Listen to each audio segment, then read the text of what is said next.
welcome to this special edition of Flight School. We're coming to you all the way from the IBÜM HQ in Houston, Texas, and we're actually in the studio right now because we have a very special episode for you guys. Today we are not just doing social media, but we are doing something a little more expansive. We are doing a tutorial on how to master the art of Zoom presentations. I'm going to be giving you a bunch of tips and tricks on how to enhance your Zoom presentations and make them stand out. Why? Because Zoom is one of the main, if not the main, tool that will help you grow and promote your business. And this means two things. What are they, Isabel?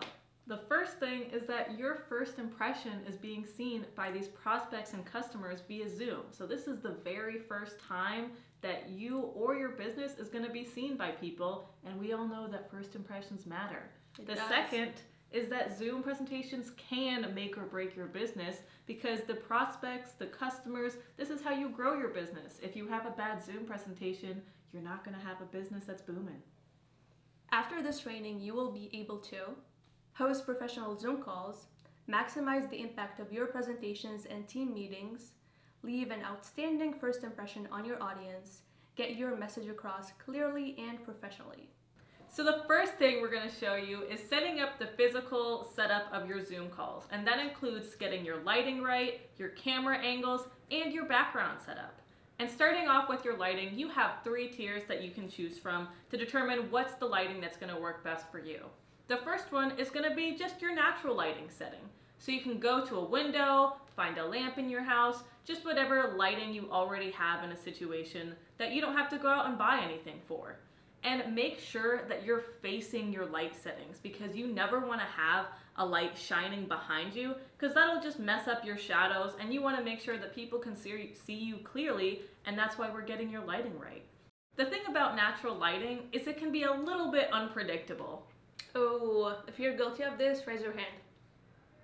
Guys, if you have used natural lighting before and it went wrong with you, put guilty or G in the chat. Because this has happened with me. I used to, when I used to do flight school, I would sit in front of a window, and on certain days it would be like super sunny, it looked good, and on certain days it was like very cloudy and dark. So I wasn't getting the same amount of light each time I'm doing a Zoom call. And that's why we have the second option, which is using a light ring in front of you. And what this does is it allows you to get like light from the direct light source in front of you.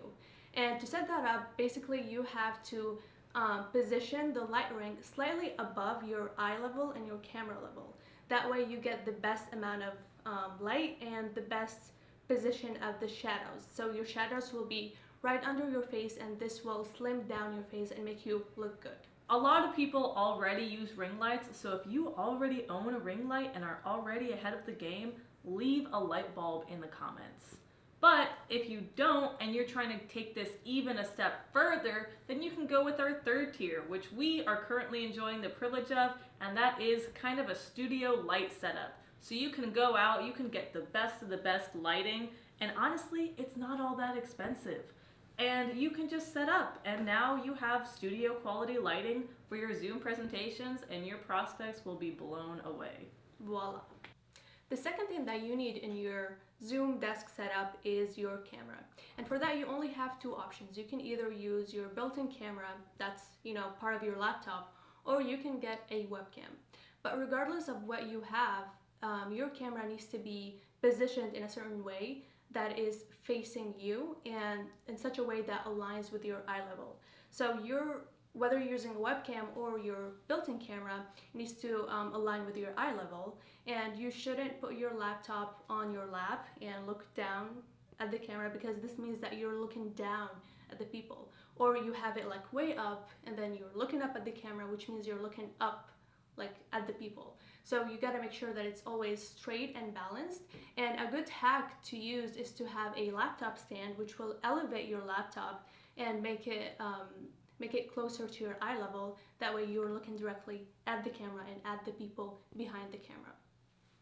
And webcams also improve the overall quality of your video. So while you do have the built-in camera, getting a webcam kind of takes it to that next step with your video quality. And so webcams with angles also gives you the freedom to move it around. So you can move your webcam around so that it's getting you at your very best angles, even if you don't have a stand. So webcams are kind of the nice tier that you can use to both improve your video quality and your angle ability. The third element that you need in your Zoom desk setup is your background. And for background, you also have two options. You can either use your natural physical background, or you can use a virtual background, especially those that we have on Ibüüm Hub. So if you're using your natural physical background, that's totally fine. However, you need to make sure that you are eliminating the distractions behind you, because when you're doing a presentation, people would be looking at you and also what's happening in your surroundings, right? So before you start your meeting, make sure that your background doesn't have any distractions. And we actually just got a tip from our videographer. He said that if your background has too much noise, if it's messy, move away from the background. If it's plain, like you're just sitting against the wall, you can move closer to the wall because it's plain and there's nothing distracting in it. And that is the first option. What's the second option? The second option is to use virtual backgrounds. Now, Zoom has a setting where you can implant a picture and use it as your Zoom virtual background. And we might be a little biased, but we do have some pretty sweet Ibüümerang Zoom backgrounds for you available for download at iboomhub.com. So when you go to Ibüüm Hub, click on the Resources tab, and then go to Downloads. When you go to Downloads, scroll all the way bottom until you find the BÜM Zoom Virtual Backgrounds, and all you have to do is click the Download button, and you'll be taken to a whole bunch of different options that you could be using for your Zoom presentations today. An add-on that you can have with your virtual background is to have a green screen, like the one that you see behind me right now. And what this does, it helps make your video more crisp and clear, and you don't see those empty tiny spaces of your background on the video. So right now I have started a Zoom meeting, and I just have my regular virtual background behind me, nothing extra, just the standard background. And then what you can do is you can go to your video options right here. You click on choose virtual background, and then you will check the I have a green screen option. Once you do that and you get back to your video, you will see a huge difference. You don't see any green areas around my hair, everything looks crisp, and even when I move my hands, you don't see anything from the background. That's why having a green screen is a great way for you to enhance your Zoom presentations and the quality of your Zoom videos. The second thing on the agenda today is choosing the right call mode for your presentations. Zoom offers two different kinds of call modes. There are Zoom webinars and there are Zoom meetings, and it's important to know the difference and when you should use them. Hey, I'm meetings. Hello, I'm webinar. When I'm in a call, I allow everyone to participate. When I'm on a call, I allow everyone to chill down and listen. When I'm on a call, I encourage anyone to ask questions at any time. Questions will only be addressed at the end. Make sure to turn on your camera so I can see your smiling faces. No. Too many faces are too many distractions. My specialties is team meetings and group discussions. My specialty is presentations, events, and important announcements. You can call me interactive sessions. You can call me virtual conference. The third thing on the agenda today is going over a list of the most common mistakes people make before starting a Zoom call. So what's the first one is about? The first thing is dressing the part. You want to dress for success, so make sure that you're looking good before you go on Zoom camera. And remember, it only has to be the top half that looks good. Oh yeah. The second common mistake people make is not optimizing their internet connection. And to optimize your internet connection, you need to check your Wi-Fi before you actually start the call. If you're using VPN, you need to turn off VPN because it can conflict with your connection and give you a very bad service. And the third thing that you can do is you can turn off any nearby devices that use Wi-Fi, but they're not currently in use. So check if you have multiple phones, turn the Wi-Fi off on these phones. That way you have the maximum amount of Wi-Fi to the device that you're using to stream your Zoom call. Another thing is make sure that your personal presentation needs are ready ahead of time. That includes getting your music ready, getting your presentations downloading, and just getting your whole Zoom call set up. You want to make sure you're not scrambling last minute while you're starting the presentation to get all of your materials needed assembled. That's right. And speaking of music, the fourth common mistake people make is using a copyrighted music. So some people just download music off of YouTube, and these music and these songs belong to other people. And that's why if you're streaming on Facebook, Facebook will actually block this portion of your Zoom presentation, and it will mute it, so you will have no sound. And that's why you need to look for, I think they call it free music, or copyright-free music on YouTube. Get those sounds downloaded beforehand, like Isabel said, and use those instead of the general and the known music and songs. The last thing is make sure you're staying hydrated and keeping yourself totally prepared throughout your meeting. Getting your water bottle, keeping yourself hydrated is key to just going throughout your meeting and making sure you yourself are having a steady and well-flowing presentation.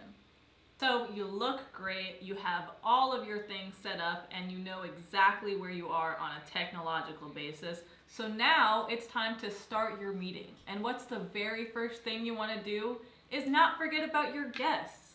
Make sure you are making your guests co-hosts as soon as you're starting your Zoom call. And the way to do that is to go to participants, you click on that, and then you choose the person who you want to give co-host access to. And you're going to click on more, and then make co-host, and then make co-host again, and that's it. This person now will be able to share their screen, share their camera, and start talking. Now that your co-hosts are ready and all your presenters are on the call, it's time to go live on Facebook. This is how you're going to start getting ready to go live on Facebook. And you need to make sure that you go live on Facebook before you start the presentation and before you start sharing your screen. So how you go live on Facebook, you go to the three dots at the bottom, it says more, you click on that. The first option is to go live on Facebook, so you click on that. And then it will take you to this window. It will ask you to give a name for your webinar. So let's call it Flight School, and description. We usually use the same name and description, although you can have more stuff. So the description will basically be the caption, and the title will show up under your video list on Facebook. So you can use the same name if you want. And then you're going to go down and you're going to click on share to your page if you're not sharing on your own timeline. And then you're going to select the page, in this case Ibüümerang, and then you're going to click go live. And that's it. You are basically just shared your entire Zoom meeting onto Facebook. Your guests are co-hosts, you are live on Facebook, and now it's time to share your presentation. So sharing your screen is a key part of any Zoom presentation. That's correct. So let me show you how to do it. You go on your Zoom call and you click on this green square that says share screen. You click on that and it will give you several options. What you should not do is choose the first option, which is the default option, desktop 1, or I don't know, might just say share your entire screen. Don't do that because it will show everything that you have open, all of the windows. And you don't want that, that's too distracting, right? So what you want to do is select only the window that you want to share. And after that, you gotta make sure that you check these two boxes down here. This will optimize your video and it will make the fit correct on Zoom and on Facebook. And it will also allow you to share sound in case you are sharing a video or a music clip. So once you select your window, you click on share, and there you go. You are sharing your screen right now. And that concludes our Zoom presentation training. Hopefully you guys know that you now have the tools and ideas you need to master the art of Zoom presentation. Thank you for watching. As always, we love educating you guys, and I can't wait to see you guys live next week. That's correct. And we also wanted to make it even easier for you guys. So we put together a full checklist for you to prepare before the call and during the call. So you're gonna probably see them now on the screen. Make sure that you screenshot them And we will also be creating a vertical version of these, and we will put them on iBoom Hub. That way you can print them out and have them nearby you whenever you're having a Zoom call. Thanks again, and we'll see you soon.